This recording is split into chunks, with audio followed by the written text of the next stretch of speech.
STAREAST. All right. So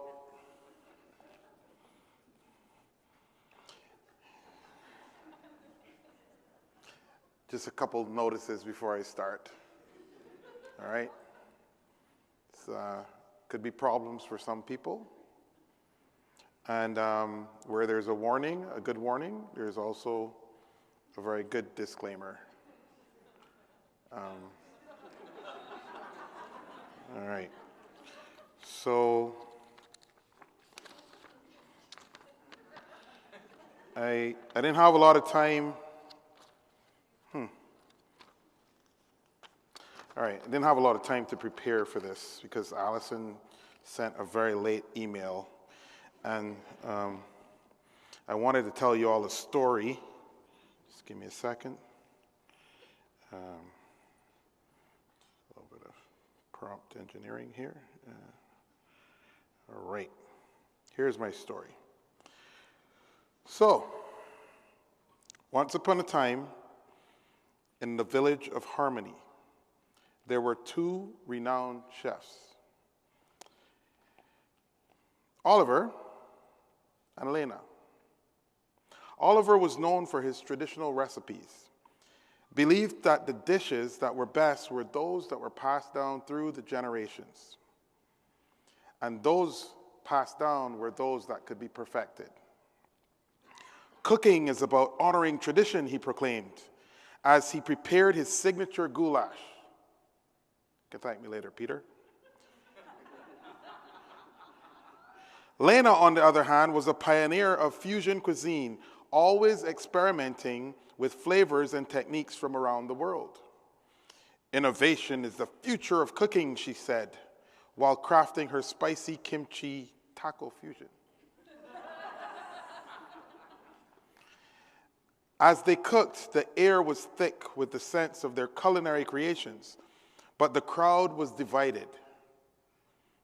The festival ended with no clear winner, as each chef grew a loyal following, leaving the crowd debating the merits of tradition versus innovation. You see, our community is also divided, and it's been divided on several topics. One of the first, most clear topics that we've been divided on is the idea of manual versus automated testing. There are those in a school of thought that think all testing is manual and that there's no such thing as automation. And so this manual exploratory testing, in fact, oh no, it's not exploratory testing, it's just testing, because all testing is exploratory. And the folks in the automation camp are all about their scripts. They're all about their selenium. And so there's these two schools of thought. We're also divided on certifications. There are those who pride themselves in doing testing certifications and becoming certified testers for different boards.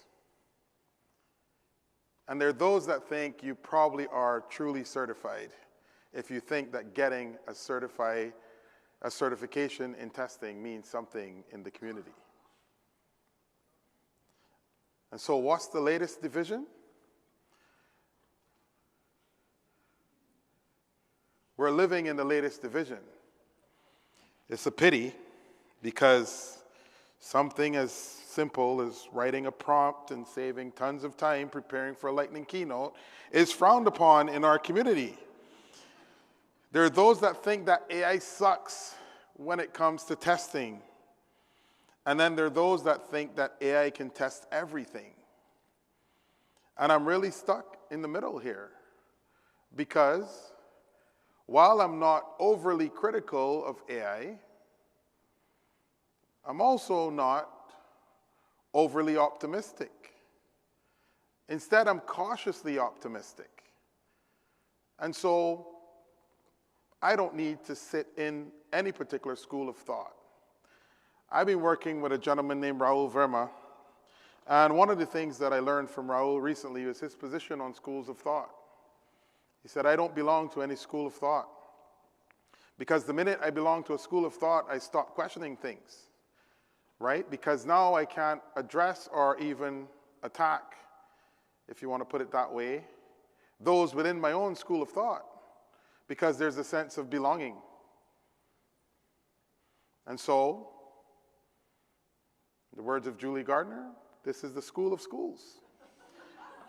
I'd rather be in the school of schools than the school of thought. And so, I want to leave you with this. This community that we have definitely cannot stand if it is divided. Because a house divided amongst itself cannot stand, and neither can a community divided amongst itself can stand. So, in the words of some other famous kings, I have a dream that testers would not be judged by their school of thought. In the words of one other famous king, testers, I just want to say, can't we all just get along? Thank you.